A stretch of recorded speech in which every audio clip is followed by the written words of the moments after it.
contoh ini. Kenapa Nabi Adam gak sanggup menjalankan waktu itu? Contoh, hukum syariat ada hukum pernikahan. Nikah tidak boleh kakak dengan adik, gimana? Nikah nggak boleh saudara kandung. Kalau sama Nabi Adam, syariat ini turun. Nabi Adam mau menjodohkan anak dengan siapa? Mau tidak ada orang lain, Bapak Ibu. Gimana?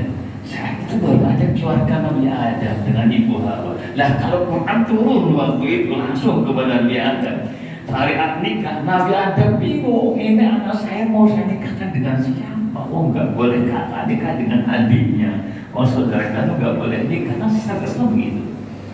Maka subhanallah, Allah maha adil, Allah maha bijaksana, Allah maha luar biasa. Ketika berkaitan dengan wahyu yang sudah sempurna namun belum siap dilakukan, tidak langsung diberikan. Sebab hal yang terbaik, hal yang sempurna tidak harus diberikan pada saat sesuatu sebelum waktunya. Bapak Ibu mungkin akan melihat suatu kenyataan. Ketika kita punya anak yang masih kecil, Bapak Ibu, anak yang masih kecil, kalau kita idealis punya pemikiran yang luar biasa, saya ingin anak saya jago matematika, saya ingin anak saya jago bahasa Inggris dan sebagainya. Sementara anak yang kecil baca aja belum bisa, berhitung aja belum bisa, kita paksakan ilmu yang begitu banyak, nggak jadi, Bapak Ibu. Harus tahapannya dulu bagaimana cara pelatihan membaca. Seorang ustaz misalkan punya jiwa yang begitu sangat idealis, saya ingin anak saya pintar begini.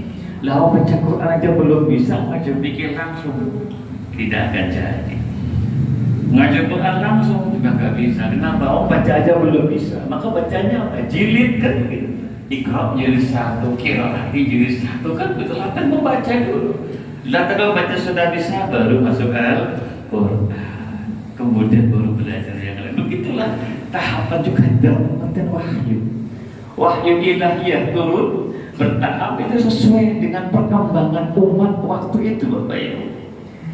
Jadi syariat dari bawah Nabi Rasul pada masanya itu sesuai pada masa itu.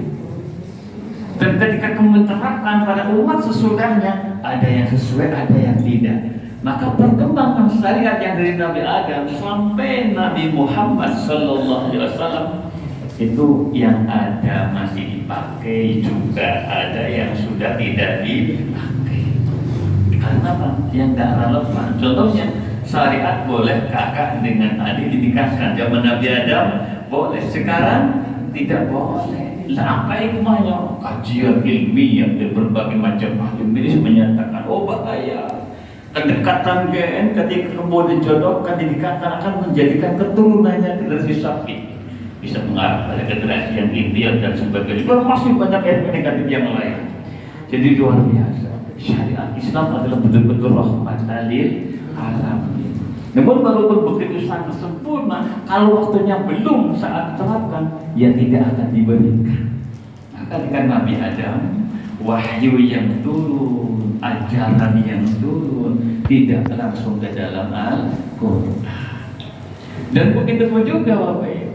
Di dalam Al-Quran ibadah yang utama kalau kemudian kita memahami setelah kita tahu ternyata sholat kan begitu. Namun kenapa ketika pertama turun bukan perintah sholat kan gitu. Loh ini kan contoh tahapan. Kalau sholat ibadah yang utama, kenapa ayat yang pertama turun kewajiban kepada umat manusia bukan sholat? Ternyata ayat yang pertama turun adalah Iqra, perintah untuk membaca. Kenapa dengan membaca? Kenapa dengan belajar didahulukan? Padahal sholat ibadah yang utama. Sebab bagaimana mungkin kita bisa sholat kalau kita tidak pernah membaca ilmu sholat? Bagaimana mungkin kita bisa sholat dengan baik dan benar?